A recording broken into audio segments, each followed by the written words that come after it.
अव्वल हमद सना इलाही जो मालिक हर दा। अव्वल हमद सना इलाही जो मालिक हर दा, उसका नाम चितारन वाला किसे मैदान ना हरदा। वाह करीमा उम्मत दा वाली मेहरे शफात करदा। वाह करीमा उम्मत दा वाली मेहरे शफात करदा। जिब्राइल जे जिस चाकर नबियां दा असर करदा। ओ महबूब हबीब रबाना हामी रोज हशर दा। आप यतीम यतीमा ताई हथ सिरे ते रखदा। ये लखवारी इतर गुलाबों तो ये नित जबाना। ये लखवारी इतर गुलाबों तो ये नित जबाना। नाम उन्हां दे लायक नाही ही कलमे दा काना। अज दी इस पंजाबी कॉन्फ्रेंस दे लई मैं जनाब सुहेल सफदर फारूक साहब और बज़मेत अपने दोस्तां नूं बहुत बहुत बधाई देना।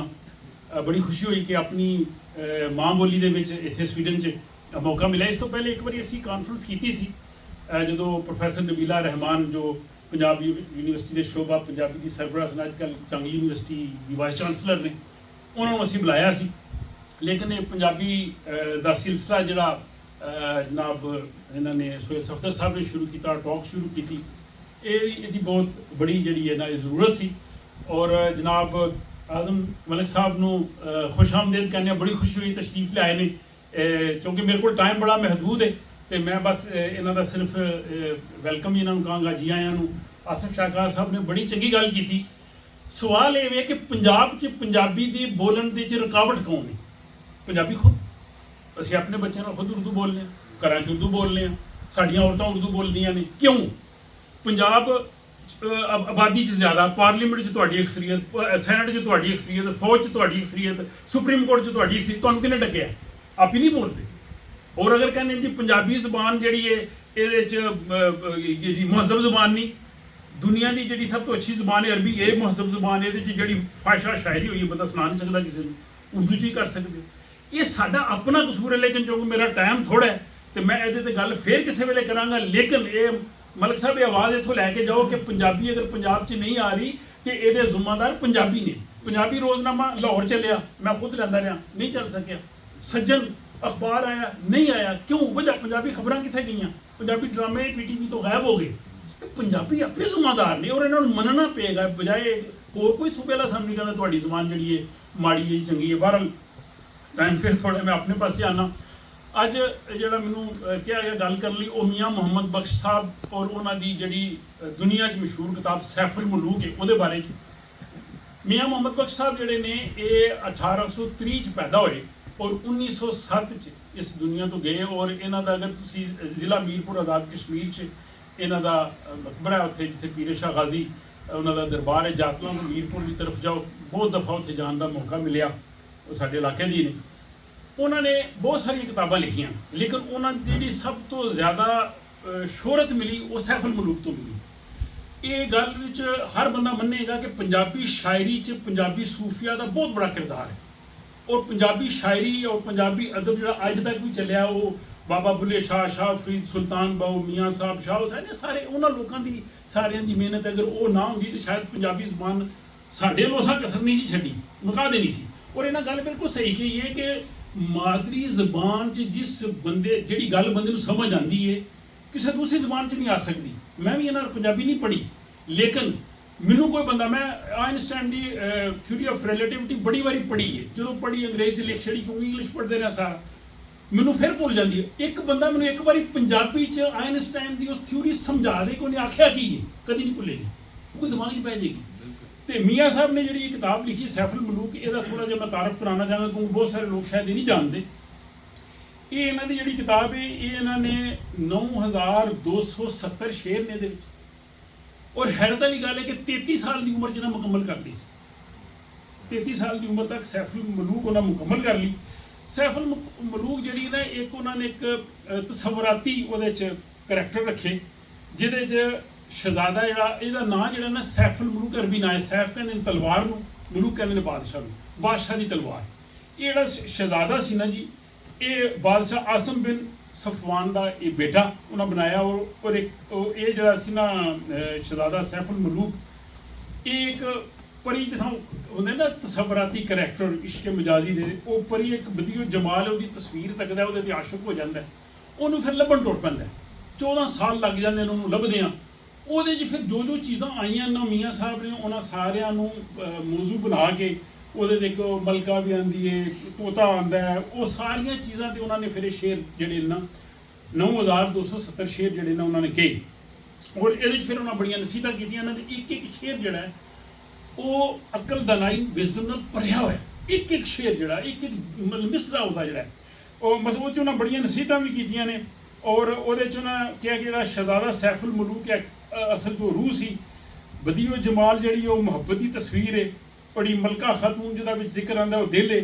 ਜਿੰਨ ਜਿਹੜਾ ਉਹ ਜਿਸਮ ਤੇ ਚੜਿਆ ਹੋਇਆ ਖੁਦ ਔਰ ਤੋਤਾ ਹਵਾਸੇ ਖਮਸਾ। ਇਹ ਯਾਨੀ ਉਹਨਾਂ ਜਿਹੜੇ ਸਾਡੇ 5 ਹਵਾਸ ਹੁੰਦੇ ਨੇ ਇਹਨਾਂ ਚੀਜ਼ਾਂ ਨੂੰ ਮੀਆਂ ਸਾਹਿਬ ਨੇ ਰੱਖ ਕੇ ਨਾ ਤੇ ਇਹ ਆਪਣੀ ਜਿਹੜੀ ਸੈਫੁਲ ਮਲੂਕ ਕਿਤਾਬ ਹੈ ਇਹ ਮੁਕੰਮਲ ਕੀਤੀ। ਹੁਣ ਮੈਂ ਇਹਦੇ ਚੰਦ ਜਿਹੜੇ ਖਾਸ ਸ਼ੇਰ ਸੁਣਾ ਕੇ ਤੇ ਫਿਰ ਜਿਹੜੀ ਮੈਂ ਬਾਕੀ ਗੱਲ ਕਰਾਂਗਾ ਕਿਉਂਕਿ ਬਹੁਤ ਸਾਰੇ ਬਾਕੀ ਲੋਕਾਂ ਵੀ ਗੱਲ ਕਰਨੀ ਹੈ। ਸ਼ੁਰੂ 'ਚ ਤਾਂ ਮੈਂ ਮੀਆਂ ਸਾਹਿਬ ਦੇ ਨਾਤ ਦੇ ਸ਼ੇਰ ਜਿਹੜੇ ਨੇ ਬੜੀ ਜ਼ਬਰਦਸਤ ਨਾਤ ਹੈ। ਅਗਰ ਉਹ ਸਾਰੀ ਤੁਸੀਂ ਪੜ੍ਹੋ ਨਾ ਔਰ ਵਜਦ ਆਉਂਦਾ।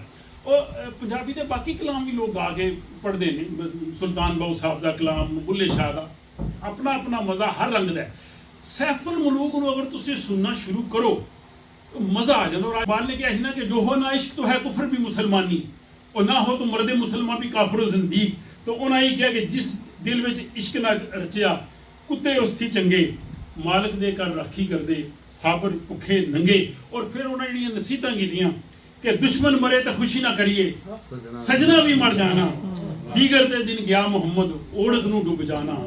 नेकां दे संग नेकी करिए नस्लां तक नहीं भुलदे।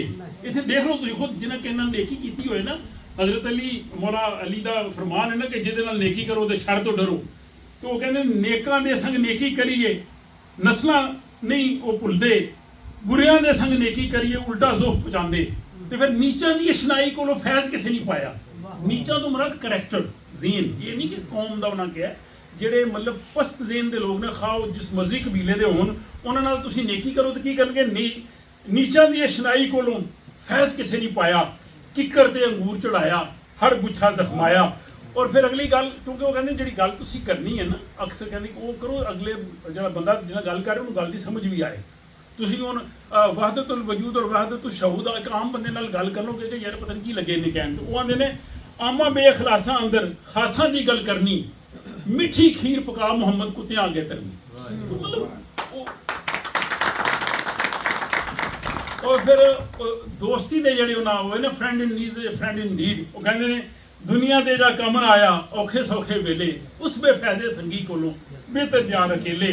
ਔਰ ਮੇਰੇ ਦਾਦਾ ਜੀ ਪੜ੍ਹਦੇ ਹੁੰਦੇ ਨੇ ਬਚਪਨ ਦਾ ਮੈਨੂੰ ਯਾਦ ਹੈ ਬਾਗ ਬਹਾਰਾਂ ਤੇ ਗੁਲਜ਼ਾਰਾਂ ਬਿਨ ਯਾਰਾਂ ਕਿਸਕਾਰੀ ਯਾਰ ਮਿਲਣ ਦੁੱਖ ਜਾਨ ਹਜ਼ਾਰਾਂ ਸ਼ੁਕਰ ਕਰਾ ਲੱਖ ਵਾਰੀ।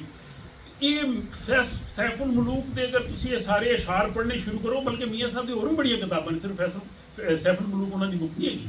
ਉਹ ਉਹਨਾਂ ਸਾਰੀਆਂ 'ਚ ਉਹਨਾਂ ਨੇ ਇਹ ਸਾਰੀਆਂ ਚੀਜ਼ਾਂ ਦੱਸੀਆਂ ਨੇ ਜਿਹੜੀਆਂ ਜਿਹਦਾ ਇਨਸਾਨੀ ਅਮਲ ਦੇ ਨਾਲ ਤਾਲੁਕ ਹੈ। ਮੇਰੀ ਜਿਹੜੀ ਕਿਤਾਬ ਅਫਕਾਰੇ ਤਾਜ਼ਾ ਉਹਦੇ 'ਚ ਇੱਕ ਮੇਰਾ ਕਾਲਮ ਹੈਗਾ ਮੈਂ ਅਲਾਮਾ ਇਕਬਾਲ ਔਰ ਮੀਆਂ ਮੁਹੰਮਦ ਬਖਸ਼ ਸਾਹਿਬ ਦਾ ਮੁਵਾਜ਼ਨਾ ਕੀਤਾ ਹੈ। ਮੀਆਂ ਸਾਹਿਬ ਅਲਾਮਾ ਸਾਹਿਬ ਤੋਂ ਪਹਿਲਾਂ ਪੈਦਾ ਹੋਏ ਨੇ 1830 'ਚ ਹੋਏ ਨੇ ਅਲਾਮਾ ਸਾਹਿਬ 1877 'ਚ ਹੋਏ ਨੇ। ਲੇਕਿਨ ਇਹ ਮੈਂ ਬਹੁਤ ਸਾਰੀ ਕਿਤਾਬਾਂ ਵਿੱਚ ਕਿ ਅਲਾਮਾ ਸਾਹਿਬ ਨੇ ਪੰਜਾਬੀ ਸ਼ਾਇਰੀ ਨਹੀਂ ਕੀਤੀ। ਉਹਨਾਂ ਦੇ ਸਿਰਫ 2 ਪੰਜਾਬੀ ਦੇ ਜਿਹੜੇ ਨੇ ਉਹ ਨਜ਼ਮਾਂ ਮੌਜੂਦ ਨੇ ਉਹ ਉਹਨਾਂ ਦੀ ਕਿਸੇ ਇੱਕ ਬੁੱਕ 'ਚ ਨਹੀਂ ਹੈਗੀ ਲੇਕਿਨ ਉਹ ਮੇਰੀ ਇਸ ਬੁੱਕ 'ਚ ਮੈਂ ਸ਼ਾਮਿਲ ਕੀਤਾ ਜਦੋਂ ਮੁਸ਼ਾਇਰਾ ਹੋਏਗਾ ਤਾਂ ਮੈਂ ਉਹਦੇ ਸ਼ਾਇਦ ਪੜ੍ਹਾਂਗਾ ਤਾਂ ਕਿ ਮੇਰਾ ਇਹ ਟਾਈਮ ਬਚ ਜੇ। ਤੇ ਉਹ ਜਿਹੜੀ ਆਪਣਾ ਅਲਾਮਾ ਸਾਹਿਬ ਔਰ ਮੈਂ ਮੀਆਂ ਸਾਹਿਬ ਦਾ ਜਿਹੜਾ ਮੁਵਾਜ਼ਨਾ ਕੀਤਾ ਹੈ ਮੀਆਂ ਸਾਹਿਬ ਦਾ ਜਿਹੜਾ ਤਸੱਵੁਫ ਔਰ ਸ਼ਾਇਰੀ ਹੈ ਨਾ ਇਹਦੇ ਤੇ ਬਹੁਤ ਅਮਲ ਦਾ ਇਹਦੇ 'ਚ ਬਹੁਤ ਬੜਾ ਹੈ ਕਿ ਅਮਲ ਦੇ ਦੱਸਦਾ ਯਾਨੀ ਦੁਨੀਆ ਤੋਂ ਪਰੇ ਹੋਣ ਦਾ ਰਹਿਬਾਨੀਅਤ ਦਾ ਦਰਸ ਨਹੀਂ। ਦੂਸਰਾ ਇਹਨਾਂ ਦੋਨਾਂ ਨੇ ਕਿਉਂਕਿ ਇਹਨਾਂ ਦੇ ਉਸਤਾਦ ਮੌਲਾਨਾ ਰੂਮ ਨੇ ਮਤਲਬ ਇਹਨਾਂ ਨੇ ਮੀਆਂ ਸਾਹਿਬ ਨੇ ਵੀ ਮੌਲਾਨਾ ਰੂਮ ਕੋਲੋਂ ਔਰ ਕੁਰਾਨ ਕੋਲੋਂ ਬਹੁਤ ਮਤਲਬ ਉਹ ਸਿੱਖਿਆ। ਔਰ ਇਕਬਾਲ ਤੇ ਕਹਿੰਦੇ ਨੇ ਮੈਂ ਤੇ ਕੁਰਾਨ ਤੋਂ ਬਾਹਰ ਕੋਈ ਸ਼ਾਇਦ ਲਿਖੀ ਨਹੀਂ ਤੇ ਇਸ ਵਾਸਤੇ ਇਹ ਵੀ ਕਹਿੰਦੇ ਨੇ ਕਿ ਲੋਏ ਲੋਏ ਭਰ ਲੈ ਕੁੜੀਏ ਜੇ ਤੂੰ ਭਾਂਡਾ ਭਰਨਾ ਸ਼ਾਮ ਪਈ ਬਿਨ ਸ਼ਾਮ ਮੁਹੰਮਦ ਘਰ ਜਾਂਦੀ ਨੇ ਡਰਨਾ। ਤੇ ਫਿਰ ਉਹ ਇਹ ਅਗਰ ਤੁਸੀਂ ਕਿਸੇ ਬੜੀ ਜਗ੍ਹਾ ਤੇ ਦੋਸਤੀ ਕਰ ਲਓ ਤੇ ਉਹਦਾ ਕੀ ਕਹਿੰਦੇ ਨੇ ਕਿ ਉੱਚੀ ਜਾਈ ਨਿਊ ਲਗਾਇਆ ਬਣੀ ਮੁਸੀਬਤ ਭਾਰੀ यारां बाज मुहम्मद बख्शा कौन करे गमखारी। ये जनाब मियाँ साहब के सारे अशार सन तकरीबन मैं जिसता शायद जेह्ड़े मैनूं पसंद सन वो कि और आखिर दे विच मियाँ साहब ने वही अपनी साडे दिल च भी वही चीज़ है जिहड़ी मियाँ साहब कहंदे ने कि अदल करे ते थर थर कंबन उच्चियां शानां वाले।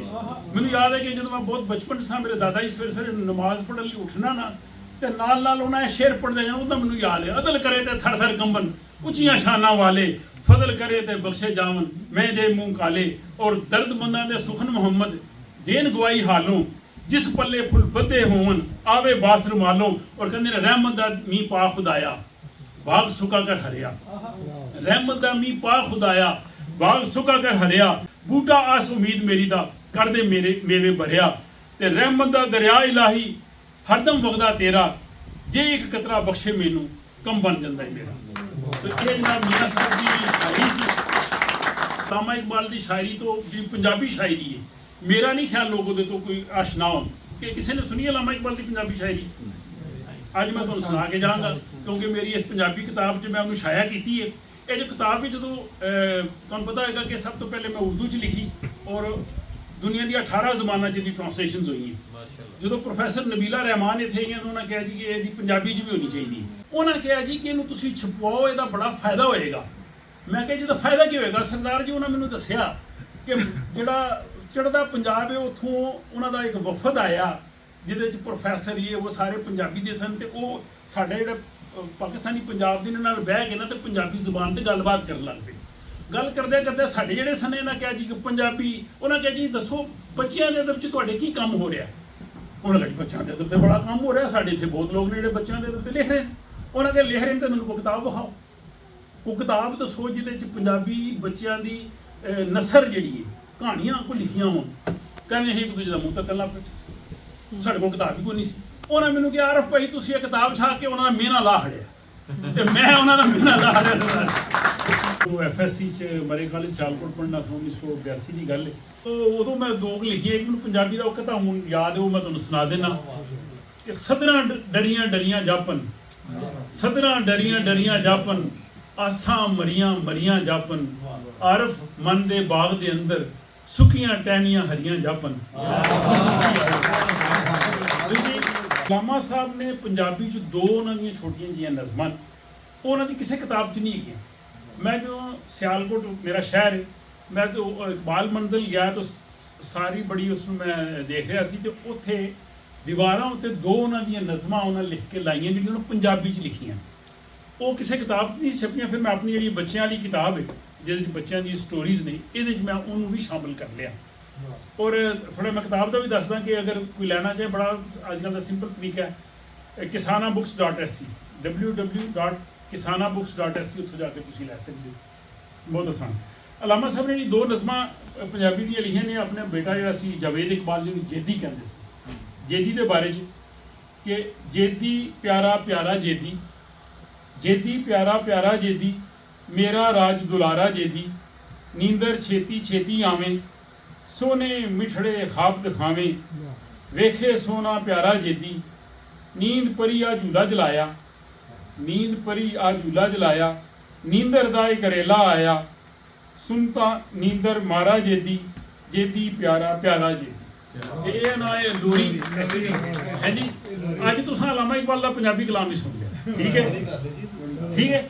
ਔਰ ਅਗਲੀ ਇੱਕ ਹੋਰ ਉਹਨਾਂ ਨੇ ਜਿਹੜੀ ਉਹ ਵੀ ਬੱਚੇ ਵਾਸਤੇ ਉਹਨਾਂ ਲਿਖੀ, ਬੜੀ ਪਿਆਰੀ ਬੱਚੇ ਲਈ। ਕਹਿੰਦੇ ਇੱਕ ਸੀ ਬੱਬਾ ਬੱਕਰੀ ਵਾਲਾ, ਇੱਕ ਸੀ ਬੱਬਾ ਬੱਕਰੀ ਵਾਲਾ, ਹੱਥ ਵਿੱਚ ਰੱਖਦਾ ਡੰਡਾ, ਨਾਨੀ ਜੋ ਉਹਨੂੰ ਫੜਨ ਲੱਗੀ ਨਸਿਆ ਮਾਰਾ ਪਿਛੰਡਾ, ਭਾਬੀ ਬੱਬਾ ਬੱਕਰੀ ਵਾਲਾ, ਨਾਲੇ ਖਾਂਦਾ ਤੋਸ ਤੇ ਅੰਡਾ, ਨਾਲੇ ਖਾਂਦਾ ਹਲਵਾ ਮੰਡਾ, ਭਾਬੀ ਬੱਬਾ ਬੱਕਰੀ ਵਾਲਾ। ਤੇ ਇਹ ਅਲਾਮਾ ਸਾਹਿਬ ਦੀਆਂ ਨਾਲ ਦੋ ਪੰਜਾਬੀ ਜਿਹੜੀਆਂ ਨਜ਼ਮਾਂ, ਜੋ ਕਿ ਮੈਂ ਕਿਹਾ ਕਿਸੇ ਬੁੱਕ 'ਚ ਨਹੀਂ ਹੈਗੀਆਂ, ਤੇ ਚਲੋ ਬੱਚਿਆਂ ਦੀ ਇਸ ਕਿਤਾਬ 'ਚ ਆ ਜਾਣ। ਬਹੁਤ